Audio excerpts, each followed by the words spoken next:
Okay, peeps, happy holidays. Your boy Busy Bee Science back in with another video. For those of you who don't know me, one of the pioneers of early jungle, hardcore, etc. So without further ado, anyway, let's get into it. Today I wanted to talk to you guys about a emu sampler. The emu E6400 was an old classic sampler I used to use back in the day, 1994, 1995. Let's type this in now, emu E6400. I've actually now got an E4X emulator, and they're alright. They come with hard drives and stuff. As you can see, this sampler seems to be fetching quite a packet at the moment. Look, we've got one here, rare emu sampler, E6400 effects, SCSI outputs. I mean, this sampler pretty much comes fully loaded. I can see that the screen doesn't look too hot on that one, to be honest. It looks like it needs a bit of work. It doesn't come fully loaded with everything from the looks of it. It's got SCSI. To be fair, this is all I had back in the day. Was not all I had, but like when I was doing a lot of the Joker stuff, I used to use this sampler. This was a good sampler. It had a lot of Z-plane filters on it, and you know, the whole operating system of this was quite easy to use. It was quite a fast sampler. I used to use it with SCSI, etc. It was compatible with Recycle, and I used to use it with the SideQuest Easy Zip drive, iAmiga zip drives, and yeah, it was quite a good sampler. So I just thought I'd come on here, have a peek, do a search. I can see you can now buy HXCs for it, and they seem like they're pre-configured and everything. You can use the traditional memory. Can't remember the name of these memories. Comment down below if you remember. I think they were Sims or Dims or something. And look, these will go up to 64 megabyte. Let me just close the door there. Got a bit of background noise from the family coming in there. Right. So what have we got? Let's see. What is that? That's so strange. Okay, piano. USB emulator. Nano Botav N Drive Extreme Emu 64. What the hell is that? It looks weird.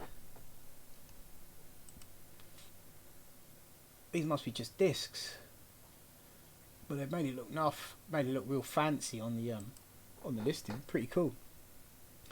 Okay, 292. Yeah, this one's come down a bit. It's a little bit cheaper, but these screens are looking knackered. It doesn't look like it's in very good shape. Look at the volume knob on that. It's just like seen better days, man. Maybe it's not been well looked after, I don't know. Plus it comes in from France, so good luck with that at the moment with all what's going on with the old tunnel. Not tunnel, was it? The ferry blocked up and all that. Madness. Yeah, but let me see that one again. Sorry, get carried away there. Yeah, so that screen just all these pictures, I don't know if it's a picture thing or the screen just looks like it's gone. Look, you can't really read it. And it's all in French as well, and so I'm pretty sure if you got it and it weren't working, you're going to be talking French as well. Let me see what else we got. This one looks like, here we go. This is a better looking screen. The reload drive, silent 120 hot swappable SSD for EMU. Right, you can get SSD for this thing, man. Now, I know on my one, I've got like a hard drive section on mine, and it's got lots of sounds that it came with. I got mine from the Heart and Lung Foundation, and you can browse the directories, etc. You know, through the actual interface. My one comes up with a scan overflow error when I move the dial too quick. So, comment down below, guys, if you know what that is, or you've ever come across a scan overflow error. Look, you can buy an inside 120 SSD drive. I wonder if this SSD can work on the Akai. I mean, it might not make it any quicker, to be honest, on the Akai, because the Akai's read speed is whatever it reads at. So I couldn't see that getting any better. Okay, hold on. E1V, E4. No, see, this is the encoder.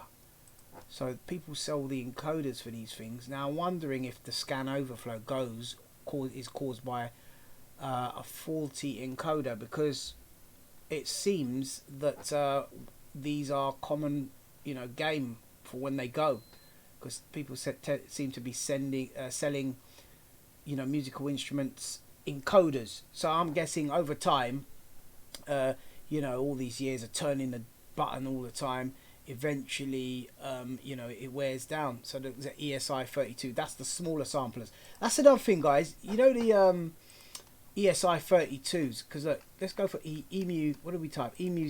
All right, let's go EMU sampler. Yeah. Let's talk about some EMU samplers.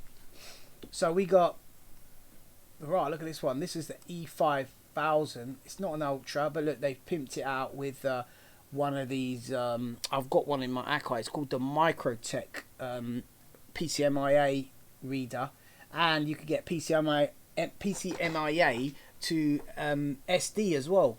So you don't have to use the compact flash cards in them.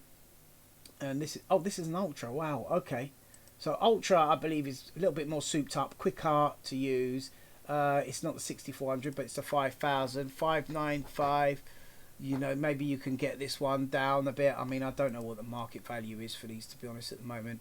Let's have a quick look and see what sort of prices these sell for right now. Look, here, 371. That was a nice, reasonable price, I would say. 371 for a E6400 Ultra, which is great.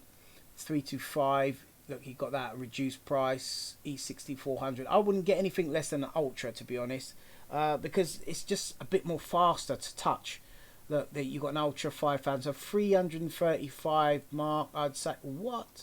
Okay, that's the hard drive I was going to say.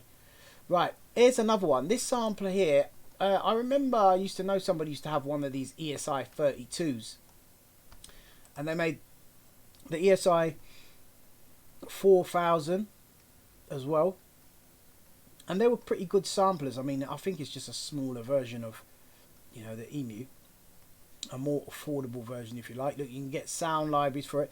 The ESI 180, ESI 4000. Is there any other pictures of it? Turbo effects card. Look, OS 3 point whatever. I think that 4.0 operating system used to work with Recycle, so maybe these they don't work with Recycle. Comment down below if you know that. You can see this, they've got quite a spec on them still. And look, ESI has full access to a huge library of sound from EMU and other sources. It is fully compatible with the legendary E3 and E3X libraries. You can import ERAX and Akai S1000 and S1100 banks in there. So it's quite a diverse sampler. You can do quite a bit with it. So, you know, if that's your cup of tea. I'm not sure if it's got a waveform on it either. Guys, comment down below, let me know. Let me just get rid of these completed listings so we can get up to speed, because time's running out on the video now. So flick through. Okay, so we got a Jazz drive. That's worth a snap up if it's scuzzy. Yeah, that's not bad if it's fully working. Just trying to get through some of these. These are some legendary. Look at that EMU vintage, man. Sampler, flipping hell, man. 4K for that, nah. But yeah, collectors. If I had the space and it, you know, I had one of these collectors and that, yeah, I would definitely think about having that as a wall decoration, I guess, or you know, rather than a doorstop. Anyway, but the thing looked massive. Okay, we've got sample banks. Oh, this is clever. Look. ESI volume 12. Look, it's got some samples from the Prophet. Blah blah blah. What's the Prophet again? The Prophet is I think it's the EMU as well. I think, if I'm not mistaken. Okay, seem to be going around in circles here. Yeah. Alright, so guys, if you want to have a look at stuff like the JV old modules, or even me do a video sort of shopping to be able to purchase a retro style studio from back in the day, smash the like button and comment down below, let me know, and I will put together an eBay video, a fresh one, where you can build a quick retro studio in 2021. Okay guys, I hope you enjoyed the video. Like, share, subscribe. Take care. God bless. Peace.